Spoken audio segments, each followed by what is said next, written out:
guys, welcome to part 3 on our segment related to Cubism. In this video we're going to be looking at the later work of Pablo Picasso, and we'll also be looking at some artists, some new artists in response to this movement of Cubism. So what you're looking at is a new development in Cubism called synthetic Cubism.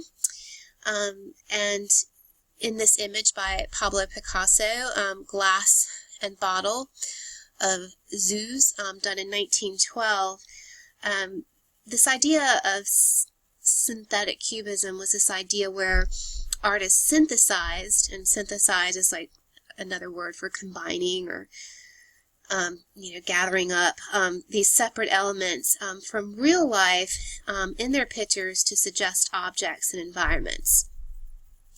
So Glass and Bottle of Zoos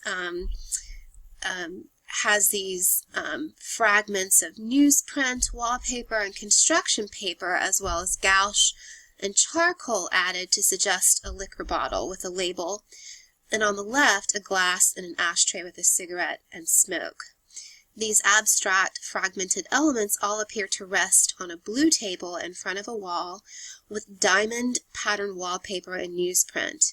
Serving as a formal element, the newsprint also suggests a popular Parisian cafe activity of reading the paper while smoking and drinking. So this was a sort of Parisian cultural ritual in terms of sitting in the cafe and reading.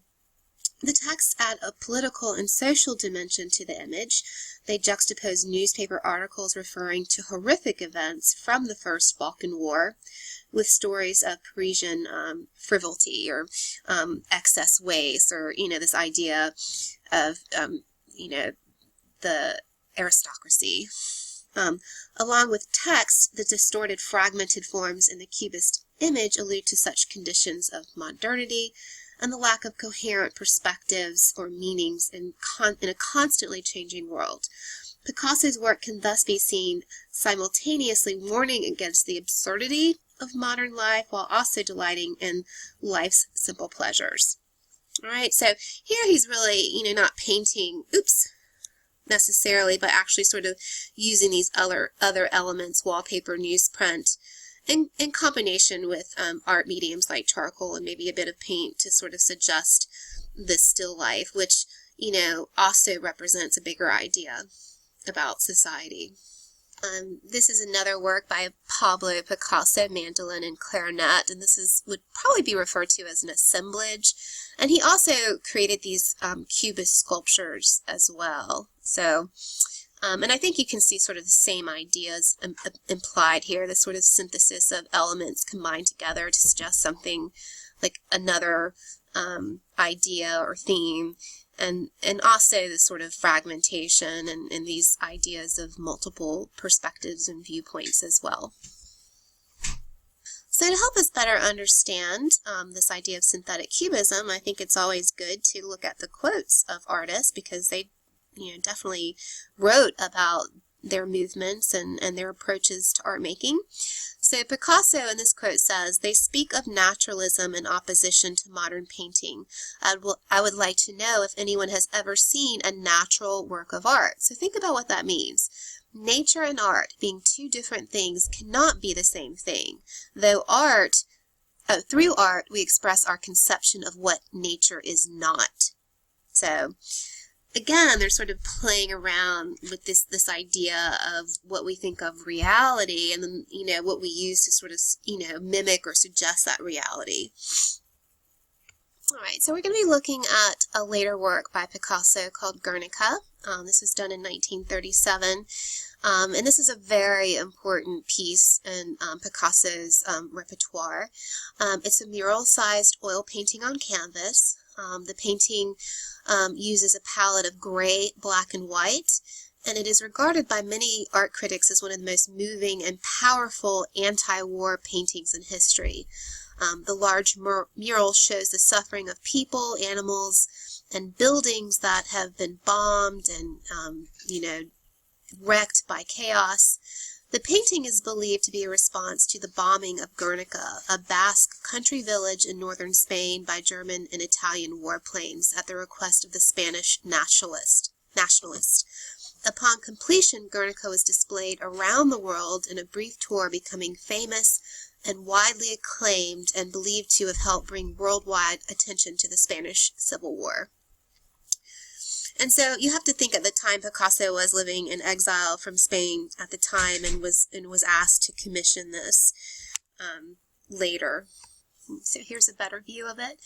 So in January 1937, the Spanish Republican government commissioned Picasso to create this large mural for the Spanish display at the Exposition International Art and Technical and Modern Show, and at the 1937 World's Fair in Paris. At the time, Picasso was living in Paris, where he had been named the honorary director in exile of the Prado Museum.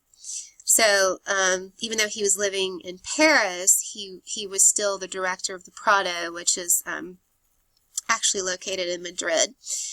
He had last visited Spain in 1934 and never returned. However, it was only on May 1st, having read George Steere's eyewitness account of the bombing of Guernica, and this article had originally been published in both the Times and the New York Times on April 28th, that he abandoned his initial projects and started sketching a series of preliminary drawings for Guernica, which he would finish in early June of 1937. So take a moment and take this in, because there's a lot of things happening in terms of composition, in terms of some of the elements we talked about related to Cubism, and here we do see some of that relationship of synthetic Cubism, where Picasso does use actual newspaper print that I think actually described the account that happened in Garnica, incorporated into the piece. So the overall scene is within a room where, at an open end on the left, we see a figure, this sort of wide-eyed bull, who stands over a woman grieving over a dead child in her arms. So that's pretty heart-wrenching. The center is occupied by a horse falling in what looks like agony, as if it's just been run through by a spear or javelin. So this is where we're focused on now. The large gaping wound in the horse's side is a major focus of the painting.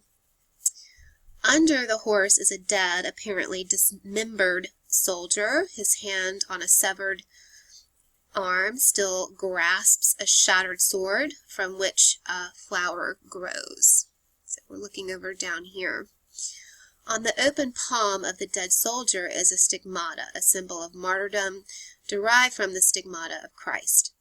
A light bulb blazes in the shape of an evil eye over here, over the suffering horse's head. The bare bulb of the torturer's cell is how it's been described. Picasso's intended symbolism in regard to this object is related to the Spanish word for light bulb, which is bombilla, B-O-M-B-I-L-L-A, or maybe bombilla, which is similar to the word bomba for bomb in Spanish, an explosive bomb. To the upper right of the horse, a frightened female figure who seems to be witnessing the scene before her appears to have floated into the room through a window. Her arms, also floating in, carries a flame-lit lamp. So we're kind of looking over here right now. The lamp is positioned very close to the bulb as a symbol of hope, clashing with the light bulb. So there is this sense of hope, but apparently it's not enough hope. From the right, an awe-struck woman staggers towards the center below the floating female figure. She looks up blankly into the blazing light bulb. Daggers that suggest screaming replaces the tongues of the bull, grieving woman, and horse. So here we can kind of look in here and see. Also, a dove is scribed on the wall behind the bull. Part of its body comprised a crack in the wall through which bright light, again, this idea of hope or the outside world, can be seen. On the far right, a figure with arms raised in terror, over here, is entrapped by fire from above and below. The right hand of the man suggests the shape of an airplane. A dark wall with an open door defines the right end of the mural. So, again, there's a lot of symbolism here, and, we talked about the symbolism of the bull. I mean, the symbol of the bull really goes all the way back to ancient Mesopotamian art, in terms, and Egyptian art. And, there's just a lot in terms of maybe biblical references of light. And obviously the depiction of war is something that we've seen represented. We've mostly seen it represented in these sort of historical, grand history paintings where, in most cases, those were meant to sort of,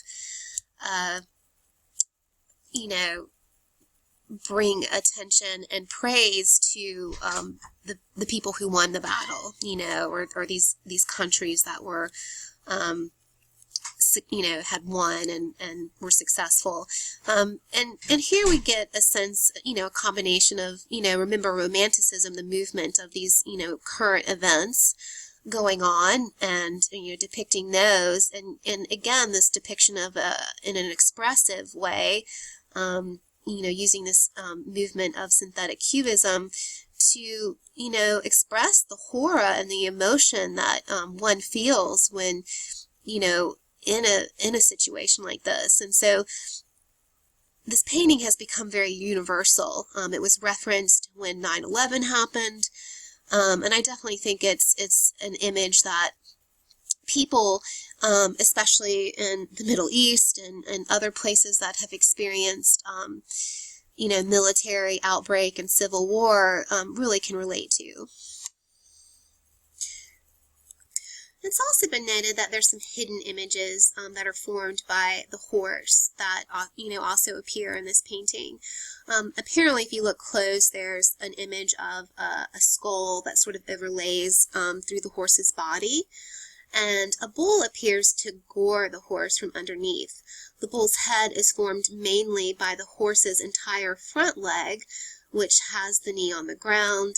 The leg's kneecap forms the nose of the bull, and a horn appears within the horse's breast. So, it might be hard to see from this point of view, but I suggest maybe zooming in later when you go back and review your lecture notes to see if you can make out these sort of hidden images as well. The bull's tail forms the image of a flame with smoke that rises from it, seemingly appearing in a window created by the lighter shade of gray surrounding it. So you have these images that, are, at first glance relevant and, obvious, but then you also have to sort of hunt and look for these sort of hidden images as well.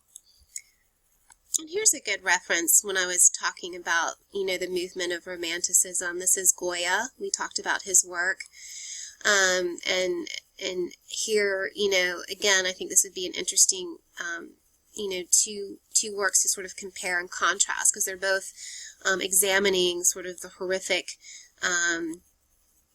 encounters and experiences that people have during a war and civil war. So here's a better, and a closer up view of the painting. And you also see these people too. I mean, they have these sort of disembodied heads and floating heads, and then they have these really thick, heavy, like huge hands and huge legs. This woman in particular has this very huge foot. Some art historians have maybe described it as this sort of lead foot, and again, it's sort of preventing her from, moving forward, or this, she's looking up, here at the candle in contrast with this bulb. And, again, the candle is supposed to suggest this idea of some hope, but it's, this heavy foot is holding her back. And so there's, lots of speculation about, how all these things combined, what they signify. So they're different variations. So it's really hard to sort of give you a final, interpretation and analysis, but definitely it has a universal appeal and definitely a universal emotional quality that Picasso was successful in capturing. All right. So we're going to move into looking at some responses to Cubism. So Picasso and Braque were sort of the founders of Cubism and had, I hate it when that happens. Sorry, guys.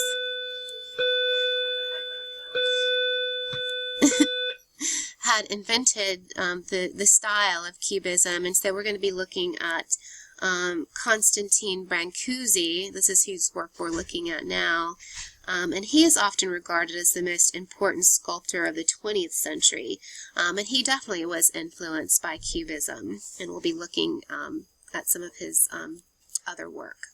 Okay, so I am going to stop here. So there is going to be a part...